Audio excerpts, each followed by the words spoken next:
E dando continuidade no programa de hoje, nós estamos com o nosso convidado especial aqui, doutor professor Rodrigo Palomares. Doutor Rodrigo Palomares, seja bem-vindo, é um prazer tê-lo mais uma vez aqui no programa Bora MT. Eu agradeço novamente a oportunidade, Marcelo, de poder colaborar aqui com o programa e tirar várias dúvidas de você, telespectador, em especial no ramo do direito, dos seus mais variados segmentos, direito de família, consumidor, empresarial, entre outros. Professor Rodrigo Palomares. E o nosso assunto de hoje é direito de família.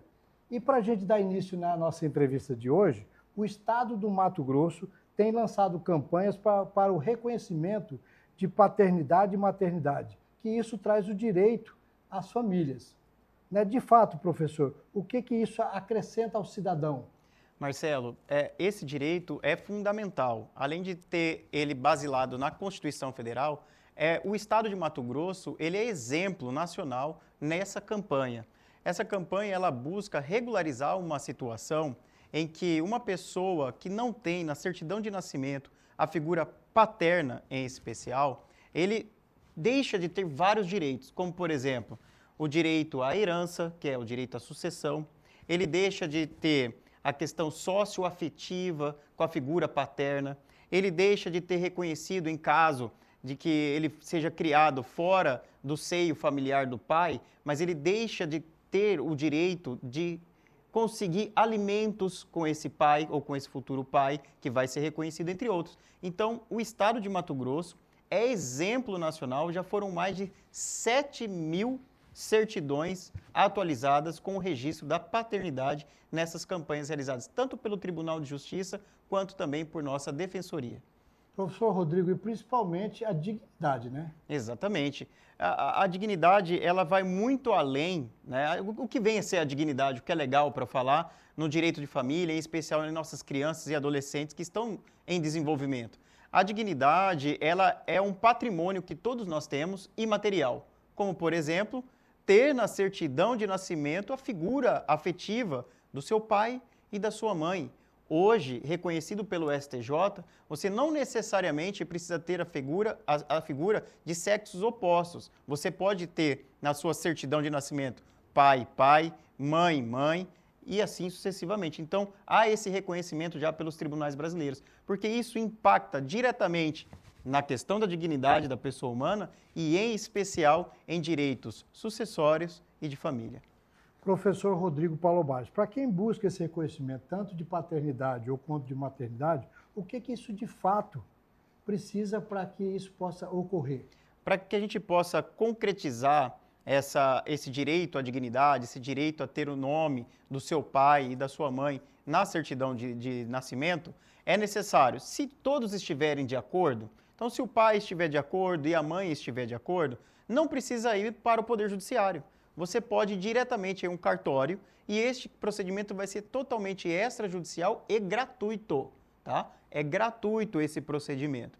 Agora, se não tiver a anuência ou o acordo entre os genitores, ou até mesmo um pai socioafetivo que não tem ali um acordo em si, o que é que tem que ser feito? Aí sim vai ter que ingressar com uma ação judicial de reconhecimento de paternidade.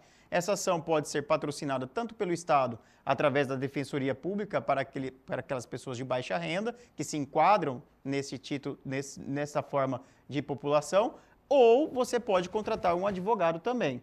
E, judicialmente, é obrigatória a questão do Ministério Público figurar como custos legis ou, vamos dizer, fiscal da lei, quando nós tivermos lá um reconhecimento de paternidade para menores de idade. Professor Rodrigo Palomares, nesse assunto tem muitos mitos e verdade.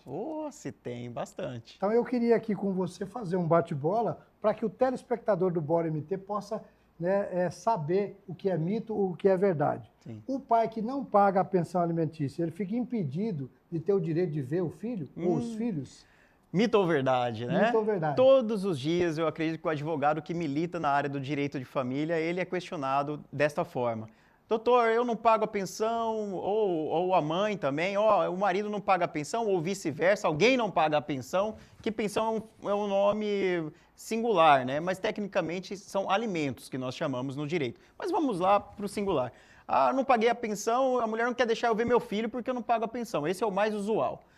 Na realidade, a mulher não pode fazer isso. A mãe, a genitora, a representante, a tutora, o curador, não pode fazer isso daí. Porque o direito ao alimento não retira o direito da figura do pai, da convivência do pai com o filho. O pai ou a mãe, aquele que é obrigado a arcar com os alimentos, ele pode estar passando por um momento de dificuldade financeira. Mas isso não impede ele ter o direito à visitação ao contato do filho. Porque esse direito à visitação, além de ser um direito do genitor e do pai socioafetivo ou da família socioafetiva, também diz respeito ao princípio do melhor interesse da criança e do adolescente para o seu desenvolvimento. Como explicar isso para uma criança, né? O pai não pagou o alimento, né, a pensão alimentícia, e não pode ver o pai? Essa é uma situação mais delicada ainda. Geralmente, nós orientamos no sentido de não colocar a criança à exposição dessas questões econômicas e obrigacionais através da lei, porque você pode incorrer até mesmo em uma alienação parental, tentando ali, porque a criança ela não tem um discernimento ainda, ela é um ser em desenvolvimento. Então, o quanto mais você blindar a sua criança, a sua prole dessas situações meramente legais, melhor para não embaçar a convivência com o pai, com o genitor ou com a mãe, com a genitora. Mas existe essa situação. Então, se acontecer da mãe ou do pai falar, ele não paga, seu pai não paga e tal, tem que tomar muito cuidado. Porque mesmo ele não pagando, ele tem o direito à visitação do filho. Então, às vezes, é uma situação em que a mãe abusa do direito dela porque ela está tolhindo o filho de ter a visita do pai. Isso é incabível. Outro mito e verdade que é muito falado, né, no meio da população é: se o pai não paga a pensão, a justiça pode direcionar que exigir que um outro parente venha pagar essa pensão alimentícia?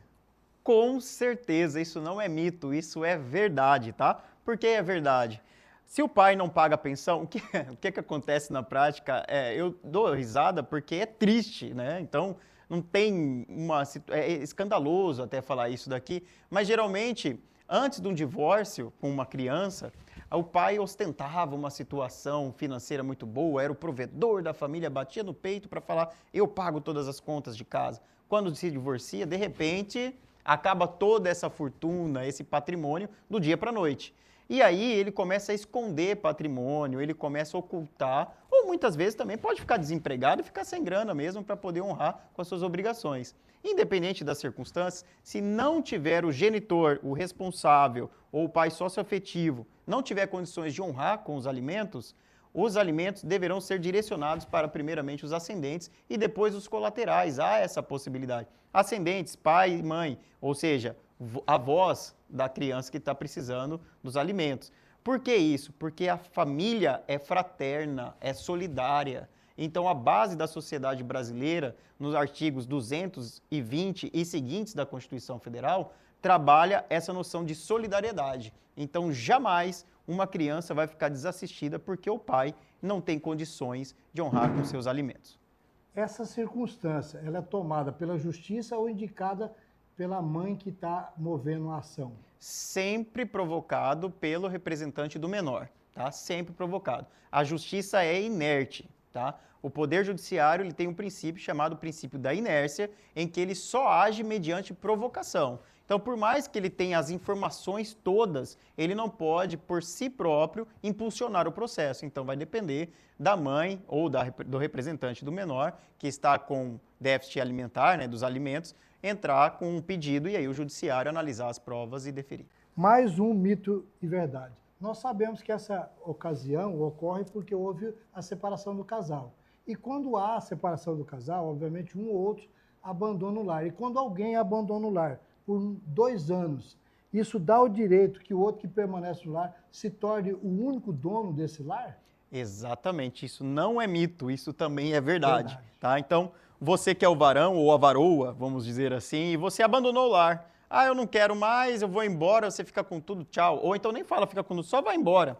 Passados 2 anos, aquele que fica no imóvel residencial, em que fica ali para moradia em si, ele adquire através da uso capião, nós chamamos de uso capião, conjugal, tá? Ou uso capião familiar, ele adquire a propriedade daquele imóvel que antigamente era pela sociedade conjugal. Então, aquele que abandonou, passados 2 anos, se ele não reaver o seu direito, ele tem automaticamente a perda dessa propriedade. Professor Dr. Rodrigo Palomares, muito obrigado por mais uma participação aqui no Bora MT com o assunto Direito de Família. Muito obrigado, seja bem-vindo sempre aqui no programa Bora MT. Obrigado, Marcelo, e obrigado a todos os telespectadores do programa, assíduos aqui do Bora MT.